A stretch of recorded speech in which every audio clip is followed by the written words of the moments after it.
Hello, I'm Caleb Barlow. I'm the CEO of security and privacy firm Synergistic. And like many security professionals, I'm bunkered down here in my basement waiting out the coronavirus. So hopefully you've got a good supply of hand sanitizer and toilet tissue on hand.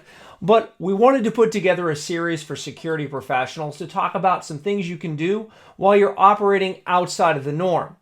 And in today's episode, I want to talk to you about runbooks. What is a runbook? Why is it important? And why you've probably got some extra time on your hands. It's a great time to be working on building those runbooks and making sure they're complete. A security runbook is a set of pre-plans for a large-scale security incident. They involve how are you going to communicate? How are you going to work as a team? How are you going to make decisions? And ideally, you've thought out many of the types of threats and incidents that might occur, so you've built a plan unique to those incidents before they actually happen.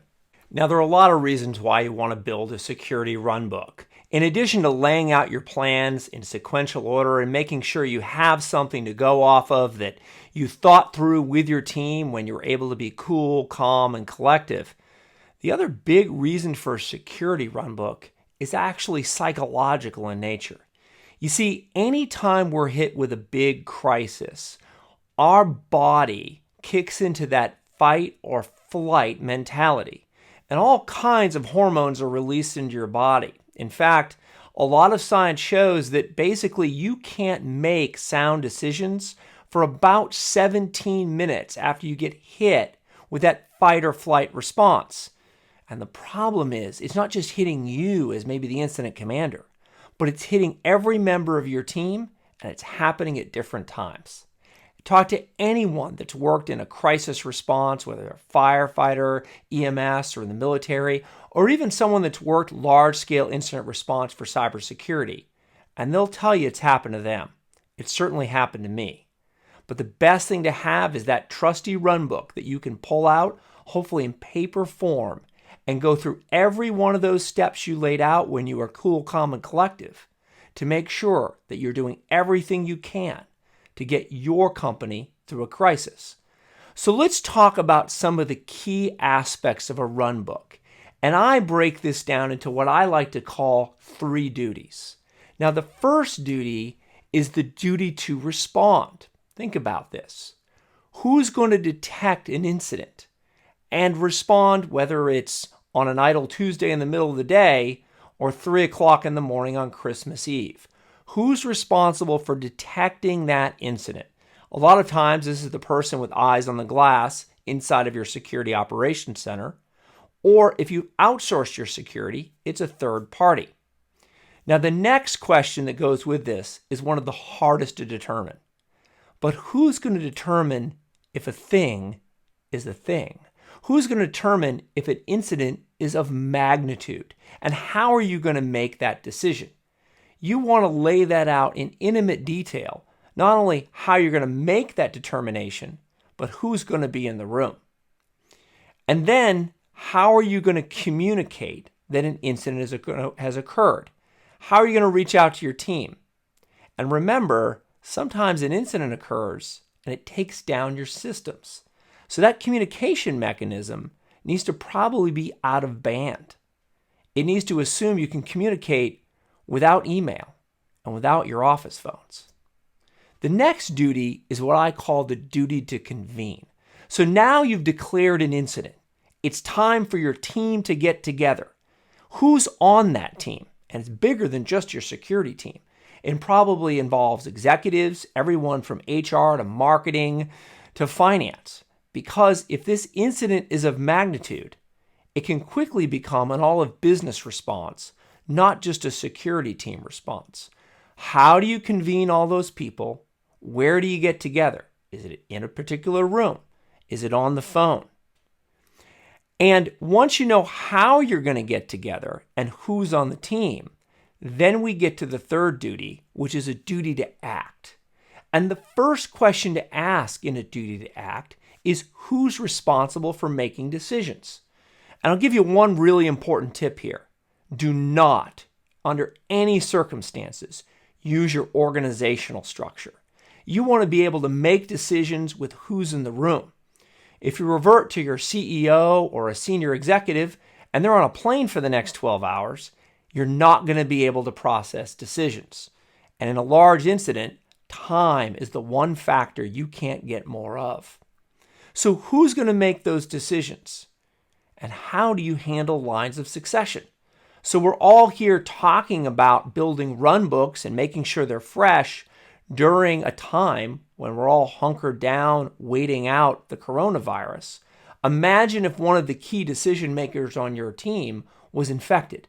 Who's the next in line to make those critical decisions? And do you have that laid out ahead of time? But you also have to be prepared to make decisions with limited data. And maybe we'll talk in a future episode about some of the techniques on how to do that. Things like OODA loops or incident action plans. And lastly, who do you call for help? How do you reach out to law enforcement, to insurance, to whomever else you might need to help you during this process?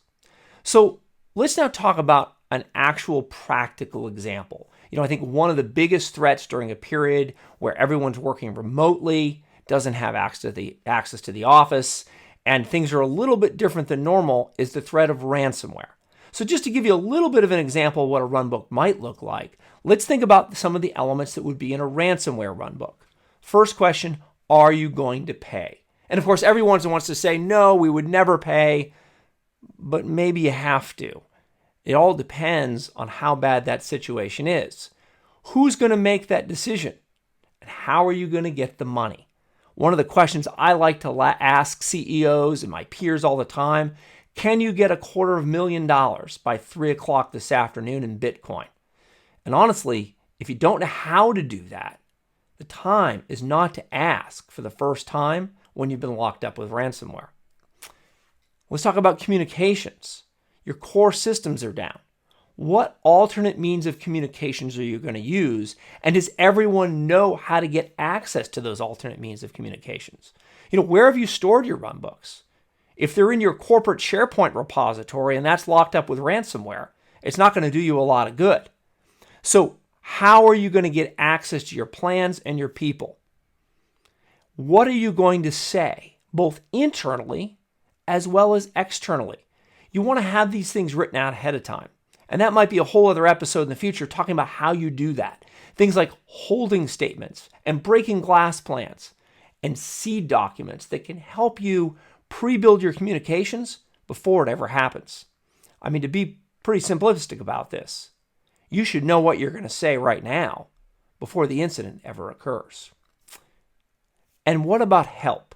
How are you going to get help and where is it going to come from?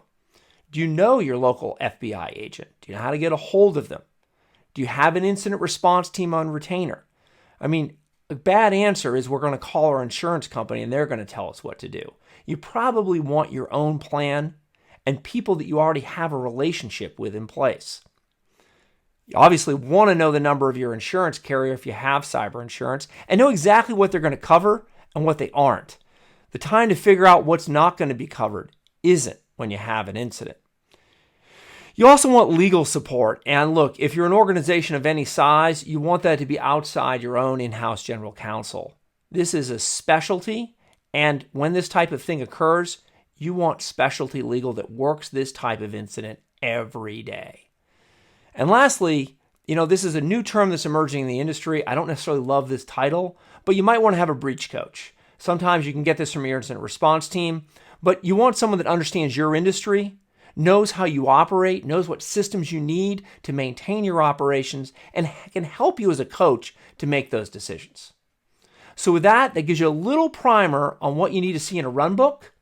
And look, if you need any help, if you'd like a third-party opinion on your runbooks, or you haven't built one and you want some help putting one together, give us a call at Synergistic. It's the type of thing we love to do. Thank you.